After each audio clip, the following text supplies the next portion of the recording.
मैं मातंगी देवी का ध्यान करता हूँ। वे रत्नमय सिंहासन पर बैठकर पढ़ते हुए तोते का मधुर शब्द सुन रही हैं। उनके शरीर का वर्ण श्याम है। वे अपना एक पैर कमल पर रखे हुए हैं और मस्तक पर अर्धचंद्र धारण करती हैं तथा कल्हार पुष्पों की माला धारण किए वीणा बजाती हैं। उनके अंग में कसी हुई चोली शोभा पा रही है। वे लाल रंग की साड़ी पहने हाथ में शंखमय पात्र लिए हुए हैं। उनके बदन पर मधु का हल्का हल्का प्रभाव जान पड़ता है और ललाट में बैंदी शोभा दे रही है। ऋषि कहते हैं, तदंतर शुंभ की आज्ञा पाकर वे चंड मुंड आदि दैत्य चतुरंगिणी सेना के साथ अस्त्र शस्त्रों से सुसज्जित हो चल दिए। फिर गिरिराज हिमालय के सुवर्णमय ऊंचे शिखर पर पहुंचकर उन्होंने सिंह पर बैठी देवी को देखा। वे मंद मंद मुस्कुरा रही थी। उन्हें देखकर दैत्य लोग तत्परता से पकड़ने का उद्योग करने लगे।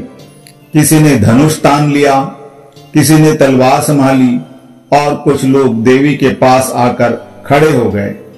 तब अंबिका ने उन शत्रुओं के प्रति बड़ा क्रोध किया।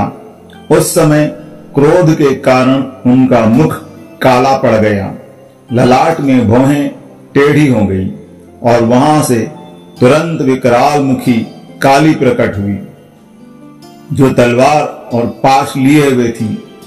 वे विचित्र खटवांग धारण किए, चीते के चर्म की साड़ी पहने नरमुंडों की माला से विभूषित थी।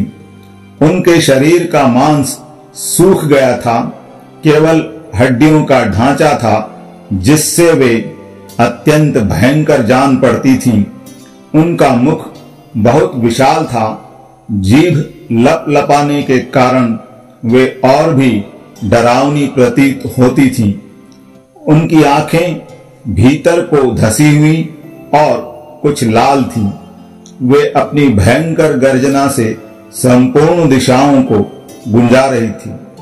बड़े बड़े दैत्यों का वध करती हुई वे कालिका देवी बड़े वेग से दैत्यों की उस सेना पर टूट पड़ी और उन सबको भक्षण करने लगी।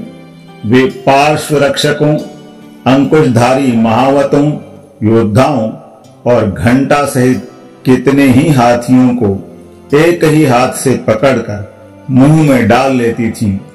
इसी प्रकार घोड़े, रथ और सारथी के साथ रथी सैनिकों को मुंह में डालकर वे उन्हें बड़े भयानक रूप से चबा डालती थी। किसी के बाल पकड़ लेती, किसी का गला दबा देती, किसी को पैरों से कुचल डालती और किसी को छाती के धक्के से गिराकर मार डालती थी।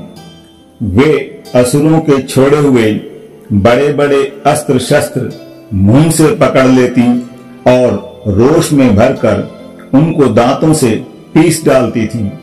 काली ने बलवान एवं दुरात्मा दैत्यों की वह सारी सेना रौंद डाली, खा डाली और कितनों को मार भगाया। कोई तलवार के घाट उतारे गए, कोई खटवांग से पीटे गए और कितने ही असुर दांतों के अग्रभाग से कुचले जाकर मृत्यु को प्राप्त हुए। इस प्रकार देवी ने असुरों की उस सारी सेना को क्षण भर में मार भगाया। यह देख चंड उन अत्यंत भयानक काली देवी की ओर दौड़ा तथा महादैत्य मुंड ने भी अत्यंत भयंकर बाणों की वर्षा से तथा हजारों बार चलाए हुए चक्रों से उन भयानक नेत्रों वाली देवी को आच्छादित कर दिया। वे अनेकों चक्र देवी के मुख में समाते हुए ऐसे जान पड़े मानो सूर्य के बहुतेरे मंडल बादलों के उदर में प्रवेश कर रहे हों। तब भयंकर गर्जना करने वाली काली ने अत्यंत रोष में भरकर विकट अट्टहास किया। उस समय उनके विकराल बदन के भीतर कठिनता से देखे जा सकने वाले दांतों की प्रभा से वे अत्यंत उज्जवल दिखाई देती थीं। देवी ने बहुत बड़ी तलवार हाथ में ले हम का उच्चारण करके चंड पर धावा किया और उसके केश पकड़कर उसी तलवार से उसका मस्तक काट डाला। चंड को मारा गया देखकर मुंड भी देवी की ओर दौड़ा।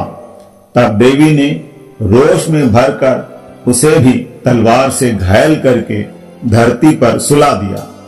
महापराक्रमी चंड और मुंड को मारा गया देख मरने से बची हुई बाकी सेना भय से व्याकुल हो चारों ओर भाग गई।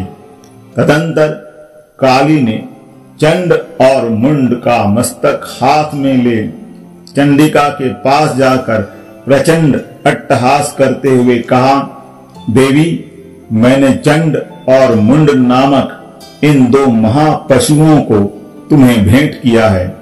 अब युद्ध यज्ञ में तुम शुंभ और निशुंभ का स्वयं ही वध करना।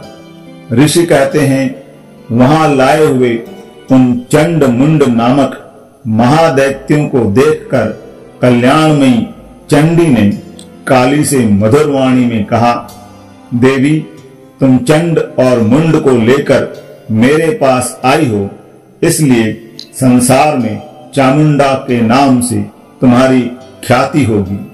इस प्रकार मार्कंडेय पुराण में सावर्णिक मनवंतर कथा के अंतर्गत देवी महात्म्य में चंड मुंड वध नामक 7वां अध्याय पूरा हुआ।